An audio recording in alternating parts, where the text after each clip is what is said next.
మకర సంక్రాంతి సందర్భంగా అయ్యప్ప స్వామి స్వర్ణాభరణాలు ఏనుగు అంబారిపై ఊరేగింపు మహోత్సవ కార్యక్రమం ఈ నెల 14వ తేదీన నిర్వహిస్తున్నట్లు శ్రీ మణికంఠ అయ్యప్ప ఉత్సవ కమిటీ అధ్యక్షుడు సాహితీ రాము గురుస్వామి శ్రీ నవరత్నాలయ దేవస్థానంలో నిర్వహించిన మీడియా సమావేశంలో తెలిపారు. ఈ మీడియా సమావేశంలో వారు మాట్లాడుతూ 14వ తేదీ ఉదయం 11 గంటలకు కరెంట్ ఆఫీస్ పక్కన ఉన్న సంజీవ్ని హనుమాన్ మందిరం నుండి ఏనుగు అంబారిపై స్వామివారి ఆభరణాల ఊరేగింపు ప్రారంభమవుతుందని అన్నారు. ఊరేగింపులో వివిధ కళాకారుల వేషధారణలతో అయ్యప్ప స్వాముల ఆటపాటలతో నిర్వహిస్తామని అన్నారు.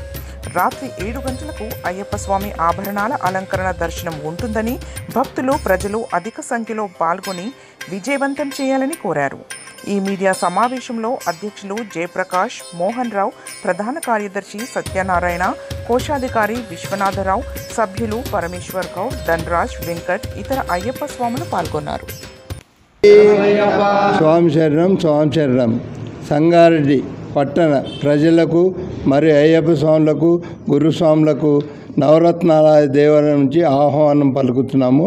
ఆభరణాల ఊరేగింపు 14వ తారీఖు 1 గంటకు హనుమాన్ 11 గంటలకు హనుమాన్ దేవాలయం నుంచి బయలుదేరి 5:30 వరకు నవరత్న దేవాలయానికి వస్తుంది. ఇది 6వ సంవత్సరము కాబట్టి భక్తులు అధిక సంఖ్యలో పాల్గొని ఇటువంటి మహత్తర కార్యమైన ఆభరణాల ఊరేగింపును తిలకించి దర్శించగలని మా యొక్క మనవి. ఇందులో ఏనుగు అంబారి వస్తుంది కాబట్టి తమరందరూ వచ్చి తిలకించి మా నవరత్నాలయ భక్తులకు విరించేయగలని మా యొక్క మనవి. స్వామి శరణమయ్యప్ప. స్వామి శరణమయ్యప్ప. రేపు జనవరి 14వ తారీఖు బంగారు ఆభరణాల ఊరేగింపు కార్యక్రమం ఏనుగు అంబారిపై స్వామి వారి ఊరేగింపు ఉంటుంది. స్వామి ఈ కార్యక్రమం మన కరెంట్ ఆఫీస్ హనుమాన్ దేవాలయం నుండి 11 గంటలకు మొదలై ఇక్కడ సాయంత్రం 6 గంటల వరకు ఇక్కడ దేవస్థానంకు చేరుకుంటుంది. ఇట్టి దిగ్విజయమైన మన ఆభరణాల ఊరేగింపు కార్యక్రమం ఈసారి అంగరంగ వైభవంగా జరుగుతుంది. స్వామి ఈ కార్యక్రమానికి మన ఇంతకుముందు మాలలేసిన స్వాములు వాళ్ళ ఫ్యామిలీతో అందరూ ఖచ్చితంగా రావాలని, ఎందుకంటే ఇప్పుడు ప్రతి ఈ రథయాత్రలో కూడా వాళ్ళకి సంబంధించిన వాళ్ళు అందరూ వస్తారు. ఈ మన ఈ ఆభరణాల ప్రోగ్రాం ఏదైతే ఉందో మనకు సంబంధించి మాలలేసిన వాళ్ళు కూడా రాలేని పరిస్థితి ఉంది. వాళ్ళు కూడా ఖచ్చితంగా ప్రోగ్రాంలో పాల్గొని తన వంత ఒక 1 అవర్ ఫ్యామిలీతో వచ్చి అందరూ ఉంటే బాగుంటుంది. మనం కూడా ఐకమత్యంగా ఉన్నామని తెలుస్తుంది. ఇటువంటి కార్యక్రమం దిగ్విజయం అధిక సంఖ్యలో కూడా భక్తులు, అయ్యప్ప భక్తులే కాకుండా స్వీల్ స్వాములు అందరూ పాల్గొనాలని, ఇట్టి కార్యక్రమం దిగ్విజయంగా చేయాలని, అదేవిధంగా ఈ నవరత్నాల దేవస్థానంలో గత నవంబర్ 20వ తారీఖు నుండి ఈ జనవరి రేపటి వరకు అన్నదాన కార్యక్రమం కూడా దిగ్విజయంగా పూర్తయింది. స్వామి ఈ అన్నదాన కార్యక్రమాన్ని కూడా సహకరించిన భక్తులకు కూడా నా యొక్క కృతాభివందనాలు.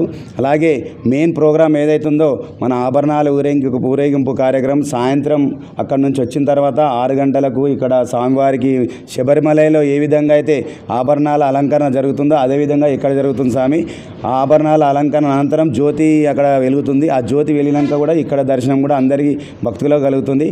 ఇట్టి అవకాశాన్ని అందరూ ఉపయోగించుకోవాలి. అదేవిధంగా అయ్యప్ప స్వామి నా మనవి ఒకటే. స్వామి మన ఇటువరకు ఇప్పుడు శబరిమల వెళ్ళొచ్చిన అయ్యప్ప భక్తులు కూడా అందరూ వారి కుటుంబాలతో పిల్ల పాపలతో అందరూ కూడా స్నేహితులతో కలిసి ఊరేగింపు కార్యక్రమంలో పాల్గొనాలని మరీ వేడుకుంటున్నాను. స్వామి శరణం. స్వామియే శరణమయ్యప్ప. స్వామియే శరణమయ్యప్ప. సంవత్సరం మకర సంక్రాంతి అనగా 14వ తారీఖు రోజు ఏనుగు అంబారి ఆభరణాల ఊరేగింపు ఉంటుంది. ప్రతి సంవత్సరం లాగానే ఈ సంవత్సరం కూడా చేస్తా ఉన్నాం. ఈ కార్యక్రమానికి ప్రతి సంవత్సరంలో కనీసం మేము మాలేసుకున్నప్పటి నుంచి ఈ ఏదైతే కార్యక్రమం ఉందో ఆభరణాల కార్యక్రమం దీన్ని ఘనంగా చేయాలి, భారీ ఎత్తున చేయాలని చెప్పేసి అనుకుంటాం. సంగారెడ్డిలో వచ్చేసి అయ్యప్పలు ఒక 1000 మంది వరకు మాలధారణ చేస్తూ ఉన్నారు. చాలా సంతోషం. వాళ్ళు దీక్ష మంచి చేసుకుంటున్నారు, అయ్యప్ప దర్శనం కూడా చేసుకుంటున్నారు. చాలా సంతోషంగా వస్తున్నారు. అయ్యప్ప ఆశీస్సులు అందరి మీద ఉన్నాయి. అదేవిధంగా ఈ సంవత్సరం చేస్తున్న ఆభరణాల కార్యక్రమానికి ముక్కుబడి కాకుండా పెద్ద ఎత్తున సాములు సివిల్ సాములని కాకుండా మీరు మాలలున్నా లేకపోయినా మాలలున్నగా ఊహించుకొని స్వామివారి ఆభరణాలలో పాల్గొని, ఎందుకంటే ప్రతి దగ్గర కూడా ఏ ఒక్క చిన్న కార్యక్రమం చేసినా భారీ ఎత్తున మరి పాల్గొంటూ ఉన్నారు స్వామి. మన అయ్యప్పలలోని సంకేత లోపం కనిపిస్తూ ఉంది. ప్రతి సంవత్సరం ఉన్న వాళ్ళమే చూసిన వాళ్ళ ముఖమే మొక్కుబడిగా చెల్లించుకుంటున్నట్టు కనిపిస్తుంది స్వామి. ఇది అందరి బాధ్యత, మా ఒక్కరి బాధ్యత కాదు.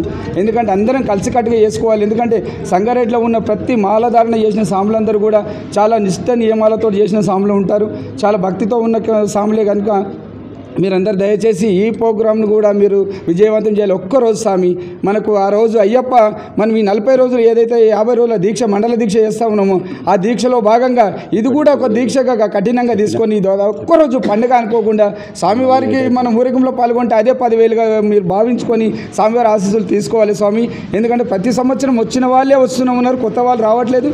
ఈరోజు సివిల్లో ఉన్నాము, మేము పోవద్దు అనుకోవద్దు, పండుగ తెల్లారు కూడా చేసుకోవచ్చు స్వామి. అందరికీ పాదవందనం చేస్తున్న చాలా భారీ ఎత్తున కావాలి. ఈసారి మన సాములు వస్తారన్న నమ్మకం కూడా మాకు ఉంది. ఎందుకంటే మా దగ్గర ఉన్న సంఘటితం, మా దగ్గర ఉన్న యూనిటీ ఎక్కడ లేదని చెప్పేసి మేము భావిస్తూ ఉన్నాం. సంగారెడ్డిలో ఉన్న వాళ్ళందరూ కూడా విఘ్నులు కనుక మా అయ్యప్పలందరూ సివిల్ సాములు కానీ భారీ ఎత్తున పాల్గొని ఈ ప్రోగ్రామ్ను విజయవంతం చేయాలని చెప్పేసి మనస్ఫూర్తిగా కోరుకుంటున్నాను. స్వామి ఏ శరణమయ్యప్ప. Thanks for watching NV News. Please like, share, and don't forget to comment. Please subscribe our channel and press bell icon.